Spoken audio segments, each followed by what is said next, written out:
बेलपत्र के पत्र को तोड़ने से पहले एक नियम है कि बेलपत्र के पत्र को वृक्ष से जब तोड़ा जाता है तो सबसे पहले उसको मंत्र दिया जाता है। क्या कहा जाता है? ओम नमः शिवाय। बेलपत्र के पत्र को पेड़ पे से जब तोड़ा जाता है तो ओम नमः शिवाय का नाद किया जाता है। और बेलपत्र के पत्र में, इसमें तो वो नहीं है गूठी, बेलपत्र का जब पत्ता टूटता है तो यहाँ एक गूठी आ जाती है। देखा है आप लोगों ने? जम के तो बोलो, देखा है? तो बेलपत्र के पत्र में जो गूठी होती है उसको भी जब तोड़ा जाता है, उस गूठी को जब अलग किया जाता है तब भी शिव मंत्र उसको दिया जाता है। ओम नमः शिवाय, ओम नमः शिवाय, ओम नमः शिवाय। वृक्ष पे से पत्ते को तोड़ा तो मंत्र दिया, गूठी को तोड़ा तो मंत्र दिया, और बेलपत्र के पत्ते को जब तोड़ा जाता है, मंत्र पत्ते को तोड़ने से पहले मंत्र प्रदान किया जाता है, और जब तोड़ा जाता है तो कहा जाता है, हे माँ पार्वती, हे माँ गोरा, चलो तुम्हें शिवजी ने बुलाया है मेरे कल्याण के लिए। माँ, आपको शंकर जी ने याद किया है, मेरे ऊपर बहुत दुख है माँ, कल्याण करिए, चलिए मेरे दुख को समाप्त करिए, निमंत्रण दो।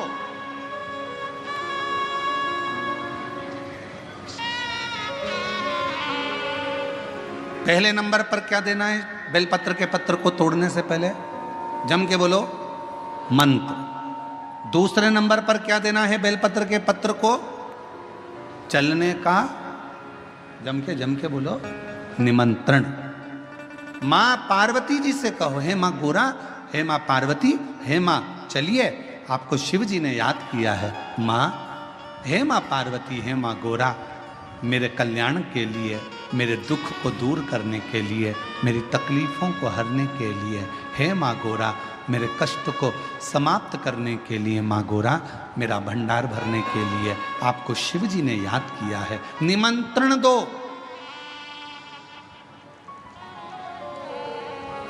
लेकर आए, फिर गूठी तोड़ी, फिर मंत्र दिया, ओम नमः शिवाय, नमः शिवाय, नमः शिवाय। अब गुरुजी ने पूछा कि तुमने मंत्र दिया? नहीं। तुमने निमंत्रण दिया? नहीं। तो फिर तुम्हें क्या हक है कि बेलपत्र का पत्र तोड़ो? शिव महापुराण की कथा तो कितनी बड़ी बात कहती है, बेलपत्र के पत्र को सीधे पेड़ में से तोड़ कर लेकर आना चाहिए।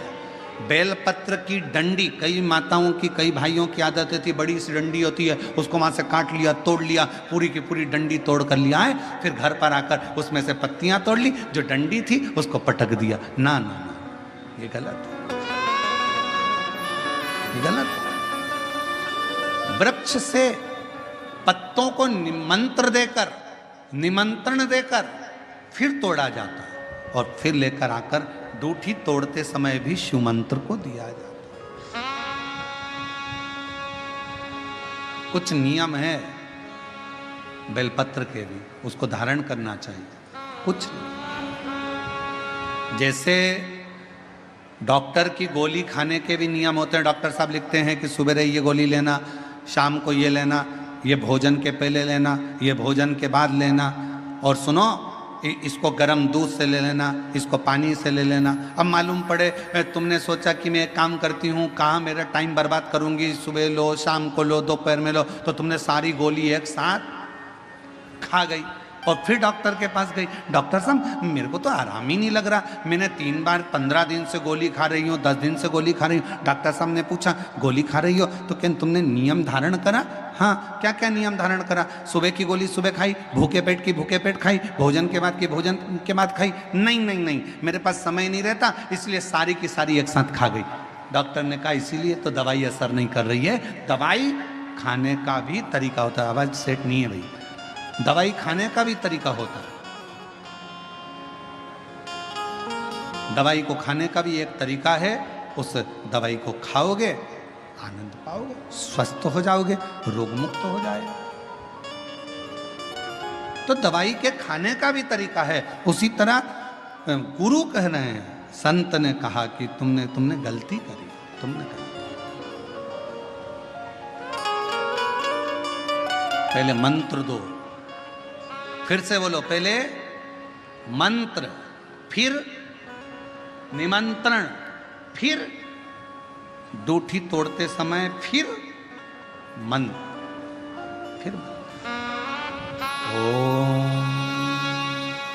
नमः शिवाय, ओम नमः शिवाय, ओम नमः शिवाय। फिर मंत्र के बाद निमंत्रण दो। माँ पा, हे माँ गौरा, साथ में बोलो, हे माँ गौरा, हे माँ पार्वती, चलिए आपको देवाधिदेव महादेव बुला रहे हैं मेरे दुख को काटने के लिए, कष्ट को मिटाने के लिए, तकलीफों को मिटाने के लिए। माँ आपको शिव ने याद किया है। पत्र लेकर फिर शिव के पास चले।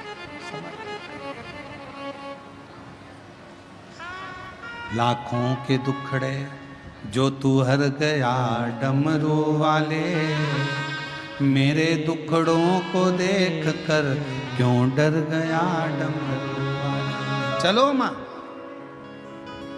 क्या तुमने निमंत्रण दिया? नहीं। क्या तुमने मंत्र दिया? नहीं। तब संत को क्रोध आया। संत ने कहा, बेटा ऐ शिवानंद, ऐसे कभी बेलपत्र को लेकर मत आना, ऐसे कभी बेलपत्र को लेकर मत आना, ऐसे कभी बेलपत्र। ठीक है प्रभु, गलती हो गई, क्षमा करिएगा। आप जब कृपा करेंगे, जब दया करेंगे, जब मेरा बाबा करुणा करेगा, दया करेगा, तब मैं फिर पुनः बेलपत्र को लेकर फिर पुनः। रात्रि पूर्ण होने पर जो विजयदशमी आए, उस दशमी के दिन जो एक शमी का पत्र भूलवश भी महादेव को समर्पित कर दे, उसकी जिंदगी में कभी संपदा की कमी ना आए। एक शमी का पत्र, एक शमी का पत्ता 14 करोड़ सोने की मुद्रा से प्रबल हो जाता है। एक शमी का पत्र, एक शमी पत्र में वो फल है। और केवल यही नहीं, शमी के वृक्ष के नीचे, बेलपत्री के वृक्ष के नीचे अगर भूल से भी बच्चा, बूढ़ा, कोई व्यक्ति एक पार्थिव शिवलिंग का निर्माण कर लेता है, भूलवश भी उस पे जल समर्पित कर देता है, भूलवश भी उसके भाव से पुष्प या शमी पत्र या बेलपत्र भी चढ़ा देता है, तो वो इस संसार में कहीं ना कहीं सुख भोगता ही है, उसके जीवन में दुख नहीं। शमी पत्र की मूलता, शमी की जो पत्ती होती है, शमी की जो पत्ती होती है, एक पत्ती में जितनी पत्तियां लगी होती हैं और एक पत्ती के अंदर, जरा ध्यान देंगे, जैसे इस पत्ती में ढेर सारी पत्तियां लगी हुई है, उस पत्ती में से भी एक पत्ती तोड़ोगे और एक पत्ती तोड़ने पर उस पत्ती को भी अगर गिनोगे तो उसमें बहुत सारी पत्तियां होती हैं। आज प्रयास करना, अगर कहीं आपको शमी की पत्ती मिले तो जैसे ये पत्ती, इस पत्ती को तोड़ा गया, इस पत्ती में से एक पत्ती निकाली गई और एक पत्ती निकालकर आप धीरे से रखना, उसमें भी बारीक बारीक बारीक बारीक बारीक बारीक बहुत सारी पत्तियां नजर आती हैं। शिव महापुराण की कथा कहती है, जो सोमवार की अष्टमी हो या प्रदोष का व्रत हो या 12 महीने की शिवरात्रि हो या किसी भी दिन प्रदोष काल के अंतर्गत शंकर भगवान को एक शमी का पत्ता कोई भूलवश भी समर्पित कर देता है, तो जितनी एक पत्ती में पत्तियां होती है और उस पत्ती के अंदर भी एक पत्ती को तोड़ने के बाद जितनी पत्तियां होती है उतने जन्म मृत्यु लोक में मनुष्य के नहीं होते। 84 लाख योनियों में से वो योनियां कट जाती हैं और देव योनि प्राप्त हो जाती है। एक शमी पत्र की इतनी महत्वता है। आज के जमाने में दुनिया के लोग भक्ति तो करते, कई लोग कहते हैं हम 2 घंटा भजन करते हैं, हम 3 घंटा भजन करते हैं, हम 4 घंटा भजन करते हैं, हम 5 घंटा भजन करते हैं, हम 6 घंटा भजन करते हैं। पर कोई तुमसे कहे कि तुम्हारे हृदय में भक्ति कितनी आई, भजन का भाव कितना बड़ा, स्मरण कितना बड़ा, वो ज्ञात नहीं होता। महाराज भजन करते। बहुत लोग कहते हैं गुरुजी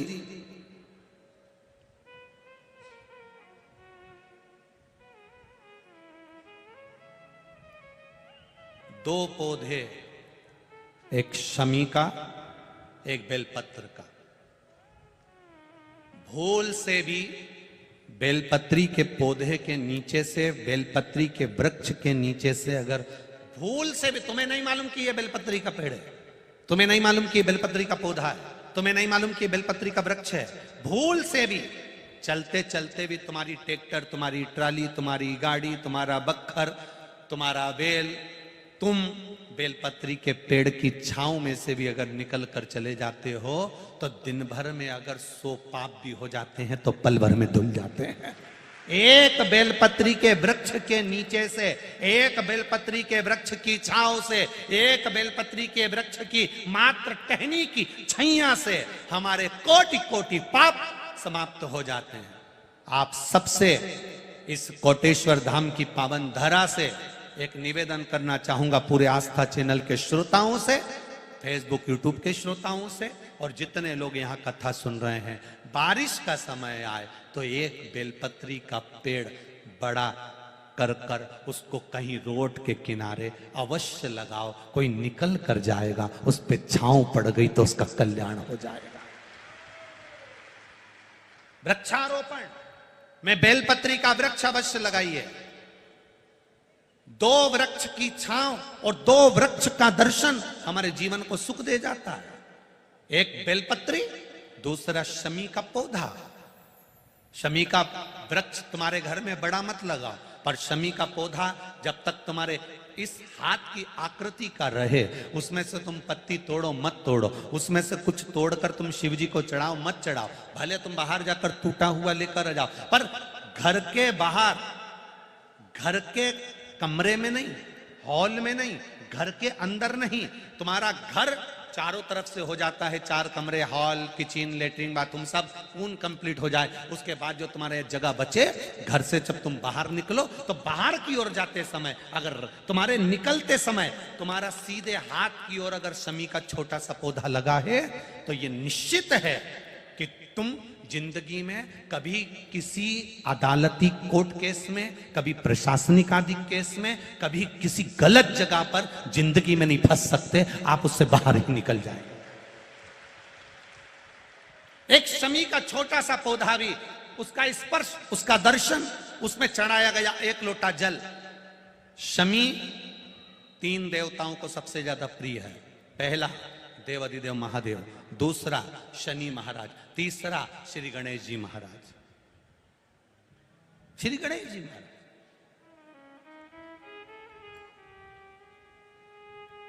क्योंकि शमी की शादी करने वाला कौन था?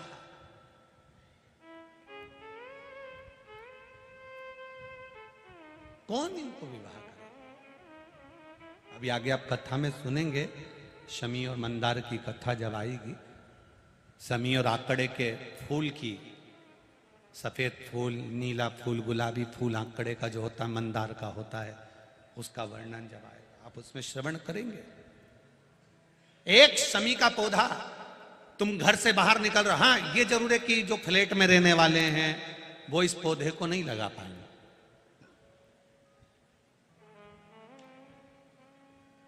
क्योंकि जब दरवाजे से निकलते हैं तो अंदर गच्ची होती है, गैलरी होती है, तो कैसे लगाएं घर के बाहर। हाँ, आप डायरेक्ट निकल रहे हैं और आपका पौधा घर के बाहर लगा हो तो बात दूसरी, छोटा सा गमले में, ज्यादा बड़ा नहीं, छोटा सा। ज्यादा बड़ा हो जाए तो उसको कहीं और लगवा दो, छोटा। घर से निकलते समय सीधे हाथ पर अगर शमी का पौधा, आप निकल रहे हैं और आपका राइट हैंड है, सीधा हाथ है, घर के बाहर शमी का पौधा है, प्रतिदिन का अगर आपका नियम बन गया कि शमी को देखकर घर से बाहर निकल रहे हो, जिंदगी में कभी कांटे तुम्हारे जीवन में आ ही नहीं सकते, कोई रोड़ा आएगा ही नहीं, बढ़ जाओ। यहीं रह गया। शमी में शनि भी है, शमी में गणेश भी और शमी में शिव भी है। कल एक कथा चल रही थी,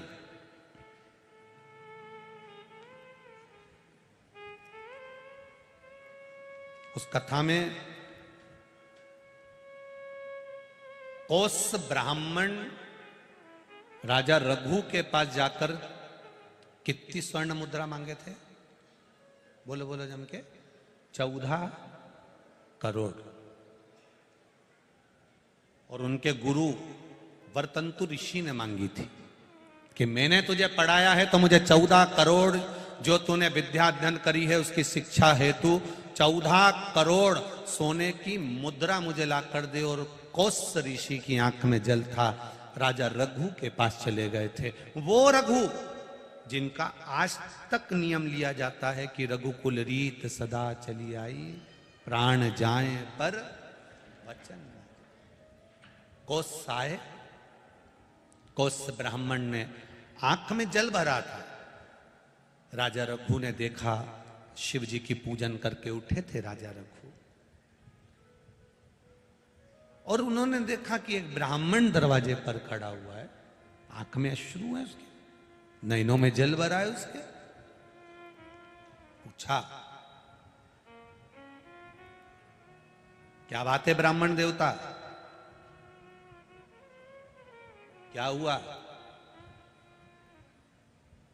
हुआ क्या ब्राह्मण देवता, क्यों रो रहे हो?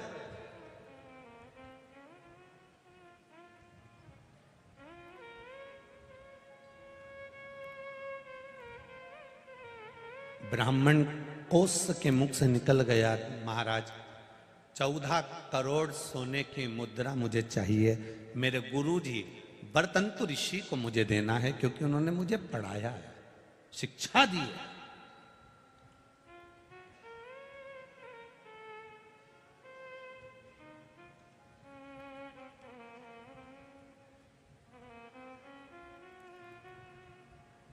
₹14 करोड़ कैसे दूंगा मैं आपको? अभी तो मैंने 3 दिन पहले यज्ञ करा है, बड़ा यज्ञ हुआ, समापन हुआ, पूरा कोष उसमें समाप्त हो गया।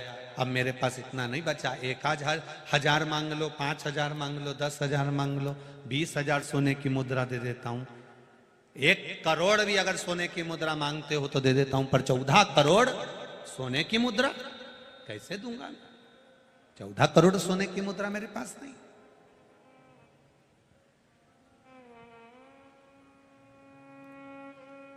हाथ जोड़कर ब्राह्मण खड़ा और कहता है कि 14 करोड़ ही चाहिए महाराज। ठीक है, राजा रघु इतनी जल्दी किसी को वचन नहीं देते, और वचन दिया है तो फिर निभाना। राजा रघु ने अपनी धर्म पत्नी की ओर देखा, और धर्म पत्नी ने देखा कि ब्राह्मण का बालक है, आंख में आंसू भरा है, इसको रोता हुआ नहीं देख सकते, दे दो। पत्नी से कहा, 14 करोड़ स्वर्ण मुद्रा नहीं है राजकोष में।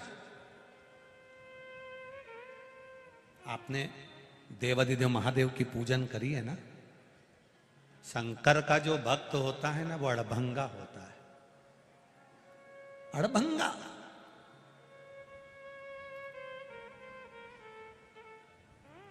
शिव का जो भक्त है वो अड़भंग है, थोड़ा बहुत नहीं देता वो। इस व्यासपीठ ने देखा है कई कथाओं में लोग शंकर जी के मंदिर में जाकर कहते हैं, इतने साल हो गए भगवान संतान दे देना। भगवान जब भी देता है 1 की जगह 2 दे देता है। इस व्यासपीठ एक पत्र आया, इसमें भी लिखा उन्होंने, देखो। मैं नंद किशोर पवार, सेन निवासी, ग्राम भदवासा, जिला रतलाम, मध्य प्रदेश से हूं। मेरा मोबाइल नंबर ये है, कहीं बैठे हो तो हाथ हिलाइएगा। कहीं बैठे हो तो हाथ हिलाइएगा, जहां कहीं भी बैठे हो दोनों हाथ ऐसे हिला देना, कहीं बैठे हो तो दिख जाएंगे। महाराज नंद किशोर पवार, सैन निवासी, ग्राम भदवासा, जिला रतलाम, मध्य प्रदेश। मोबाइल नंबर ये। गुरुजी, भोले बाबा का क्या बखान करूं। मेरी बेटी की यहां संतान नहीं थी, डॉक्टरों को बताया तो बच्चेदानी में गठान बता दी थी, और बच्चेदानी में गठान थी तो संतान का सुख मना कर दिया था। आप कहते हो कि देवाधिदेव महादेव पर छोड़ दो। हमने बेटी से कहकर शिव जी की आराधना प्रारंभ करवा दी। शंकर जी को जल चढ़ाना, सफेद आंकड़े की जड़ कमर में बांध लेना, तुमरुका जी का नाम लेकर शिव जी की आराधना करना। बेटी का गर्भ ठेर गया।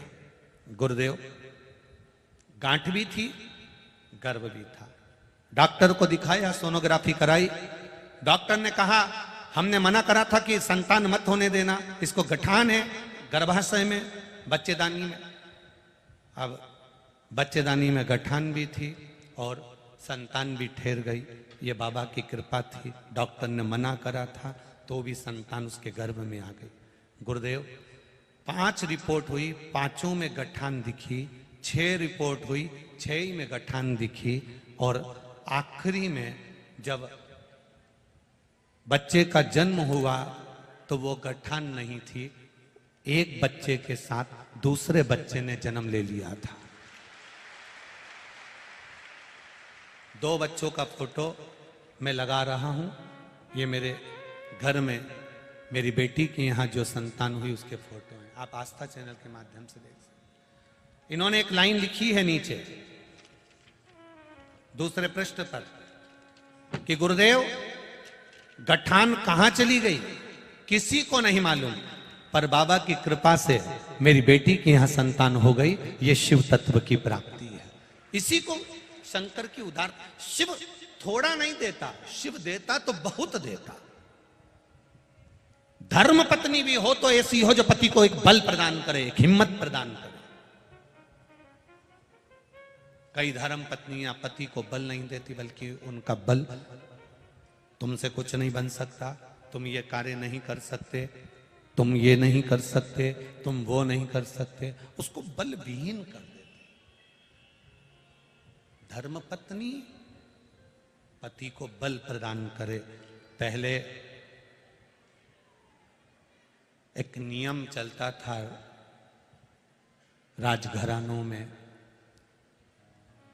पति अगर युद्ध करने के लिए जाता था तो धर्म पत्नी तिलक लगाती थी और तलवार का तिलक लगाकर पति के हाथ में देती थी कि जाओ और जीत कर आओ, जाओ और जीत कर आओ, विजय प्राप्त कर आओ। धर्म पत्नी पति को बल प्रदान करती थी कि घबराना नहीं है, डरना नहीं है।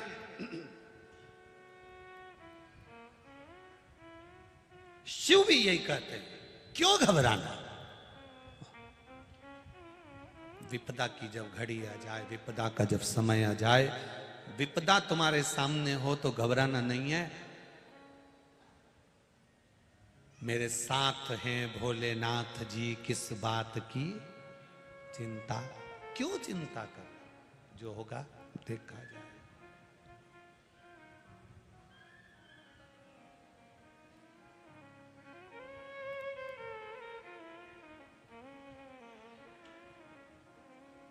अब उस बात की क्या चिंता करना। रघु राजा रघु से उनकी धर्म पत्नी कर रही है। शिव जी की पूजन कर आयो, शंकर जी का अनुष्ठान कर आयो, शंकर की आराधना कर आयो।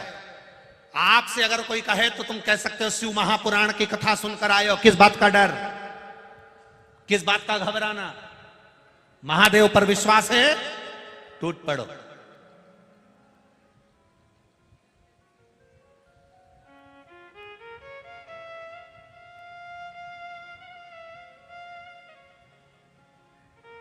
अरे भाई, अब सौंप दिया इस जीवन का सब भार तुम्हारे हाथ।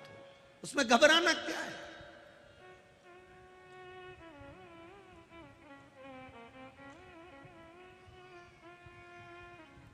हम क्यों घबराए, किस लिए।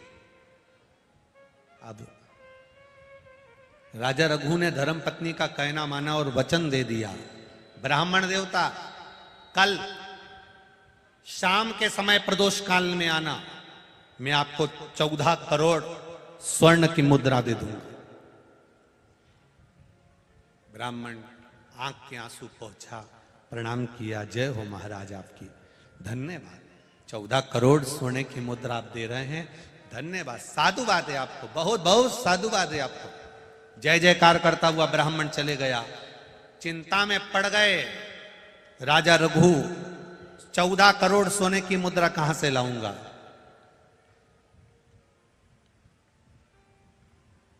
चौदह करोड़ सोने की मुद्रा कहां से लाऊंगा?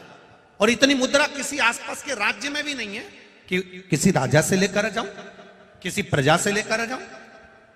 किस राजघराने में जाकर मैं 14 करोड़ सोने की मुद्रा लाऊंगा? धर्मपत्नी ने कहा, जरूरी है कि आसपास के राज्य में आक्रमण करोगे और सोने की मुद्रा लाओगे? अगर लाना है तो 14 करोड़ सोने की मुद्रा इंद्र के पास मिलेगी। अभी तक नीचे आक्रमण करा था, अब की बार ऊपर आक्रमण करना है, घबराना नहीं है। इंद्र, अरे राजा रघु कह रहे हैं अपनी धर्मपत्नी से, इंद्र, हाँ तो क्या हुआ? शिव का नाम लो, हर हर महादेव का एक नारा लगाकर टूट पड़ो। और राजा रघु ने तुरंत इंद्र के ऊपर आक्रमण करने की तैयारी कर ली। सेना तैयार, तब तैयार, बल तैयार। पत्नी के कहने पर आज राजा रघु देवाधिदेव महादेव की आराधना कर कर जाने लगे। जैसे ही जाने लगे, जाते जाते राजा रघु बस आगे बढ़े ही थे और बढ़ते ही धर्म पत्नी ने राजा रघु के हाथ में एक शमी का पत्र दे दिया, एक शमी का पुष्प जिसका कलर नीला था, गुलाबी था, वो पुष्प शमी का राजा रघु के हाथ में दिया। रघु ने वो पुष्प देवाधिदेव महादेव को समर्पित किया और इंद्र के लिए जाने की तैयारी करी। इतनी देर में तो इंद्र के पास पहुंचे ही नहीं, इंद्र स्वयं राजा रघु के पास आकर खड़ा हो गया। स्वयं इंद्र आ गया, राजा रघु स्वयं राजा रघु के स्वयं इंद्र पधारे, स्वयं इंद्र राजा रघु के पास। रघु, आप कौन? इंद्र, मैं तो आप ही के पास आ रहा था, आप ही के पास पहुंच रहा था। कैसे आना हुआ? इंद्र ने कहा, तू आक्रमण मत कर, तुझे 14 करोड़ सोने की मुद्रा चाहिए ना? चिंता का विषय नहीं है, चिंता का विषय, चिंता का विषय। प्रणाम।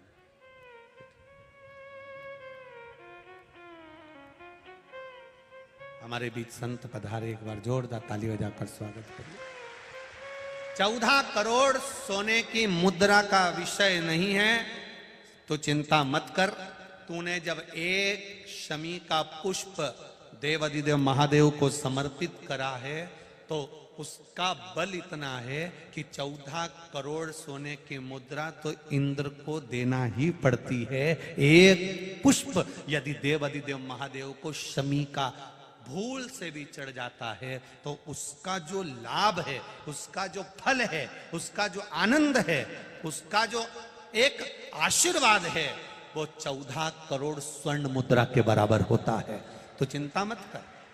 भगवान इंद्र ने उसी समय कुबेर को बुलाया, शमी के वृक्ष पर उसको बिठाया और बिठाकर शमी के वृक्ष से 14 करोड़ शमी के वृक्ष से स्वर्ण मुद्राएं प्रदान करवाई। वो स्वर्ण मुद्रा 14 करोड़ जब प्राप्त हुई तो कोस को दी गई। कोस ब्राह्मण ने उन मुद्राओं को ले जाकर वरतंतु ऋषि को दिया। वरतंतु ने वो मुद्रा पाकर पुनः राजा रघु को प्रदान कर दिया। राजन, मुझे तो केवल इस शमी की महत्वता को जानना था, इसलिए मैंने ये लीला रची थी। आपसे निवेदन है, जिंदगी में प्रयास करना, जब जब कहीं ऐसा तुम्हें महसूस होने लगे, जब जब तुम्हें ऐसा लगने लगे, ऐसा लगे आपको कि जीवन में संपदा की, वैभव की, थोड़ी सी कमी सी लगने लगे तब प्रयास करना, प्रयास, तब प्रयास करिएगा कि कहीं नहीं जाना।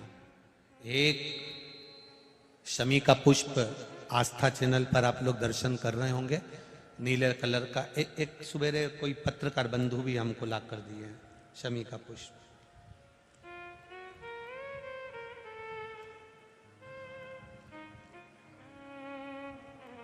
टीवी पर आपको आस्था वाले दिखा रहे होंगे,